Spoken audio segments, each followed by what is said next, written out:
दोस्तों, आज हम हिंदू धर्म की एक सुंदर और अनसुनी कथा के बारे में आशा करता हूँ आपको पसंद आएगा। तो चलिए दोस्तों, पता करते हैं कि हस्तर और प्रचुरता की देवी कौन है। हिंदू पौराणिक कथाएं इतनी विशाल और जटिल रूप से गुंथी हुई है कि धर्म की उत्पत्ति का संकेत देना कठिन है। इब्राहिम धर्मों के विपरीत, जो केवल एक ईश्वर की बात करते हैं और इब्राहिम से संबंधित एक स्पष्ट वंशावली रखते हैं, धार्मिक विश्वास एक ईश्वर में विश्वास नहीं करते हैं और हर चीज में आत्मान्वेषण और बहुलवाद पर जोर देते हैं। इस प्रकार, जबकि अब्राहमिक आस्थाएं अपने अनुयायियों के लिए निर्देशों का एक स्पष्ट सेट निर्धारित करती है, धार्मिक आस्थाएं बिना किसी परिभाषित ईश्वर के इस विश्वास पर आधारित है कि ब्रह्मांड और इसमें होने वाले सभी ब्रह्मांडीय विकास को सख्त शब्दों में परिभाषित नहीं किया जा सकता है।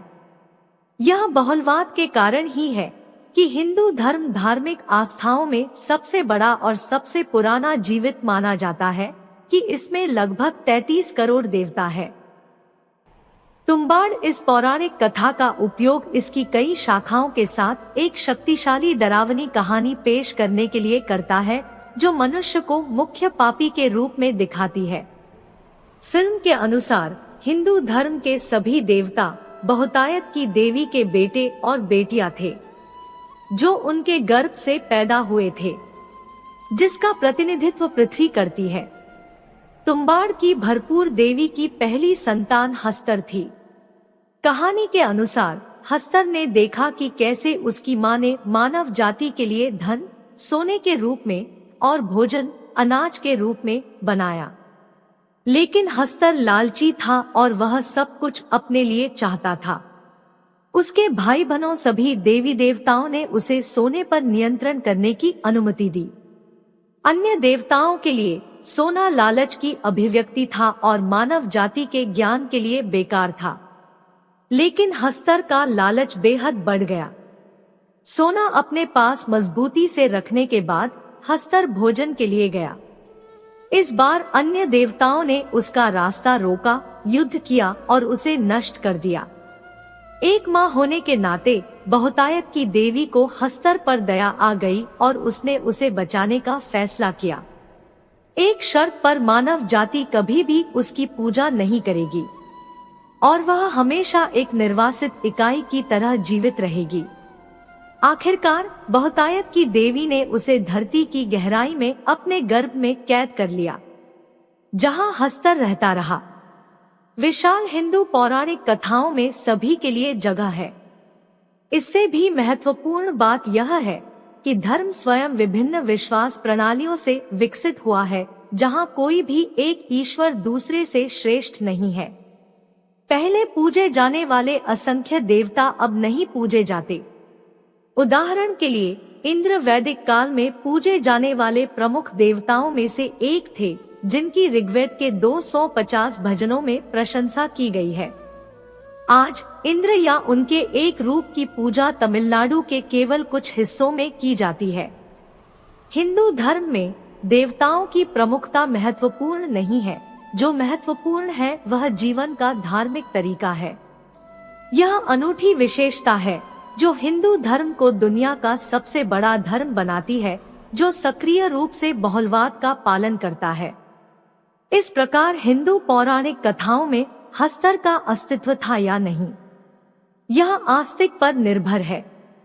यह ध्यान रखना दिलचस्प है कि हस्तर और भरपूर देवी हिंदू पौराणिक कथाओं को ग्रीक पौराणिक कथाओं और मैमोन जैसे प्राचीन बाइबल देवताओं से जोड़ती है। बाइबल में मैमन एक शब्द है जिसका इस्तेमाल धन को दर्शाने के लिए किया जाता है। इस प्रकार बाइबल कहती है कि मनुष्य ईश्वर और धन दोनों की पूजा नहीं कर सकता। तुम भगवान और धन की सेवा नहीं कर सकते। हालांकि मैमन शब्द की उत्पत्ति प्राचीन काल में हुई है। पश्चिम एशिया की यहूदी पूर्व संस्कृतियों और धर्मों में मैमन धन का देवता या लालच का देवता हो सकता था। 1909 में एवलिन डी मॉर्गन की द वर्शिप ऑफ मैमन शीर्षक वाली पेंटिंग में एक महिला को अर्धदृश्यमान इकाई के पैरों पर गिरते हुए दिखाया गया है, क्योंकि वह एक छोटी सी थैली निकालता है जिसमें स्पष्ट रूप से सोना होता है, जिसे महिला ढूंढती है। इस प्रकार हस्तर काफी हद तक मैमन जैसा है।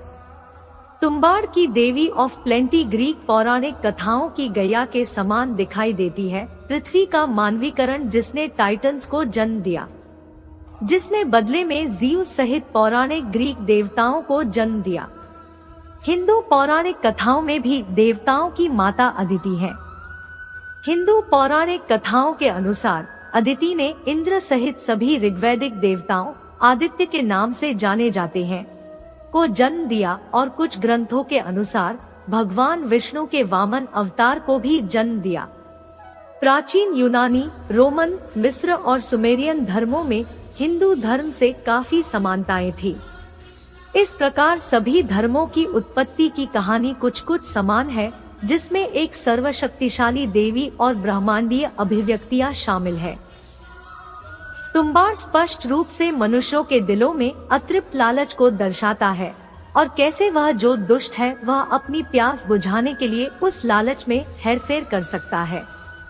वास्तविक दुनिया के साथ समानताएं खींची जा सकती हैं, जहां मनुष्य लालच के कारण एक दूसरे को मारते हैं, जो भौतिक चीजों की शून्यवादी खोज से कई गुना बढ़ जाता है, जो अन्य बुराइयों की बाढ़ को जन्म देता है। तुम्बाड़ के निवासी और ब्राह्मण परिवार हस्तर की पकड़ से बच पाते हैं या नहीं, यह फिल्म में पता चलेगा। यह निश्चित है कि हस्तर वास्तविक दुनिया में जीवित है। और ऐसे रोचक कथा जानने के लिए चैनल को सब्सक्राइब करिए।